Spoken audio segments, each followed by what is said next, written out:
ग्राहक है तो बाजार है, कि ग्राहक है तो बाजार है, ग्राहक से ही व्यापार है। पर ठगी अगर हो जाए कहीं तो कानून का अधिकार है। जानो अपने हक की बातें, समझो अपनी ताकत को, कि जानो अपनी हक की बातें, समझो अपनी ताकत को। उपभोक्ता संरक्षण कानून है, बचाता हर मुश्किल घड़ी को। नमस्कार। क्या आपको कभी खराब सामान मिला है या किसी सेवा से धोखा हुआ है? तो घबराइए मत। आज हम आपको बताएंगे उपभोक्ता संरक्षण कानून के बारे में, आपके अधिकार, शिकायत प्रक्रिया और वो सब कुछ जो आपको जानना चाहिए। तो चलिए शुरू करते हैं वीडियो। उपभोक्ता संरक्षण अधिनियम 2019 भारत सरकार का एक महत्वपूर्ण कानून है जो 20 जुलाई 2020 से लागू हुआ। यह पुराने 1986 के कानून की जगह लेता है।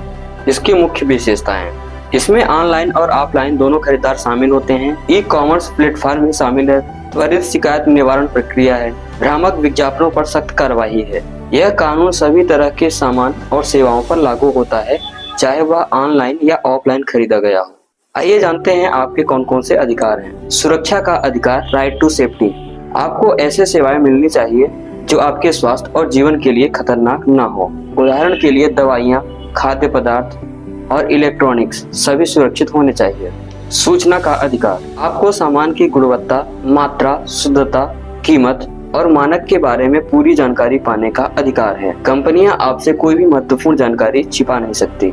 चुनने का अधिकार, इसका मतलब है आपके प्रतिस्पर्धी कीमतों पर विभिन्न वस्तुओं और सेवाओं में से चुनने का अधिकार है। कोई भी जबरदस्ती कुछ खरीदने के लिए आपको मजबूर नहीं कर सकता। सुनवाई का अधिकार, उपभोक्ता मंचों और अन्य फोरमों में आपकी शिकायत को सुना जाना चाहिए क्योंकि आपकी आवाज महत्वपूर्ण है। निवारण का अधिकार, अगर आपके साथ कोई गलत हुआ है तो आपको मुआवजा या समाधान पाने का पूरा अधिकार है। उपभोक्ता शिक्षा का अधिकार, आपको अपने अधिकारों और जिम्मेदारियों को जानने और समझने का अधिकार है। आइए समझते हैं इस पूरी प्रक्रिया में उपभोक्ता कौन है। इस कानून के अनुसार उपभोक्ता वह व्यक्ति है जो कोई सामान खरीदता है किंतु पुनः बिक्री के लिए नहीं, कोई सेवा प्राप्त करता है, ऑनलाइन या ऑफलाइन कोई लेन देन करता है। आइए समझते हैं कि यदि आपके अधिकारों का हनन होता है तो आप इसकी शिकायत कहां करेंगे। तो इसकी शिकायत करने के लिए उपभोक्ता विवाद निवारण आयोग बनाया गया है।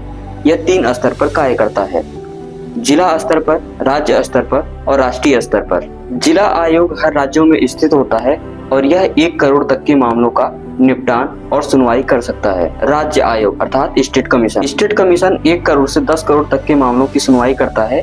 यह प्रत्येक राज्य में होता है। यहाँ पर जिला आयोग की अपीलों को भी सुना जाता है। राष्ट्रीय आयोग यह 10 करोड़ से अधिक के मामलों की सुनवाई करता है और इसमें राज्य आयोग की अपीलें भी सुनी जाती हैं। आइए समझते हैं इस पूरी प्रक्रिया में शिकायत कैसे किया जाता है। शिकायत सर्वप्रथम ऑनलाइन पोर्टल पर जाकर किया जाता है, जिसकी हार्ड कॉपी जिले के उपभोक्ता आयोग में जमा किया जाता है और फिर सुनवाई होती है। अब समझते हैं कि आयोग द्वारा आपको कौन कौन सी राहत दी जा सकती है। सामान की मरम्मत या बदलाव, रिफंड या मुआवजा, हानि के लिए हर्जाना, सेवा में कमी को दूर करना शामिल। कुछ महत्वपूर्ण जानकारी जो आपको जाननी चाहिए। शिकायत दर्ज करते समय इन बातों का ध्यान रखें। हमेशा रसीद रखें, ऑनलाइन ऑर्डर का स्क्रीनशॉट लें, ईमेल कंफर्मेशन सेव करें, दस्तावेजीकरण करें अर्थात समस्या की फोटो वीडियो लें, कंपनी के साथ सभी पत्र व्यवहार की कॉपी रखें, शिकायत की तारीख नोट करें। आयोग जाने से पहले कंपनी से संपर्क जरूर करें। अगर आपको कोई जानकारी चाहिए तो आप कंज्यूमर हेल्पलाइन नंबर 1915 पर कॉल कर सकते हैं। तो दोस्तों, यह थी उपभोक्ता संरक्षण अधिनियम की पूरी जानकारी। याद रखें, आपका अधिकार है, उनका उपयोग करें। शिकायत दर्ज करना आसान है। समय सीमा का ध्यान रखें। सभी दस्तावेज सुरक्षित रखें। हेल्पलाइन नंबर 1915 पर संपर्क करें। एक जागरूक उपभोक्ता ही अपने अधिकारों की रक्षा कर सकता है। इस वीडियो को ज्यादा से ज्यादा लोगों तक शेयर करें ताकि सभी अपने अधिकारों को जान सके। अगर यह वीडियो उपयोगी लगी तो वीडियो को लाइक करें और चैनल को सब्सक्राइब करें। यदि आपकी कोई सवाल है तो कमेंट में जरूर बताएं। यदि आप उपभोक्ता संरक्षण अधिनियम से संबंधित यदि आप चाहते हैं कि शिकायत की पूरी प्रक्रिया विस्तार में बताएं तो कमेंट में जरूर बताएं। फिर मिलते हैं किसी नए विषय के साथ। तब तक जानते रहिए, सीखते रहिए। धन्यवाद।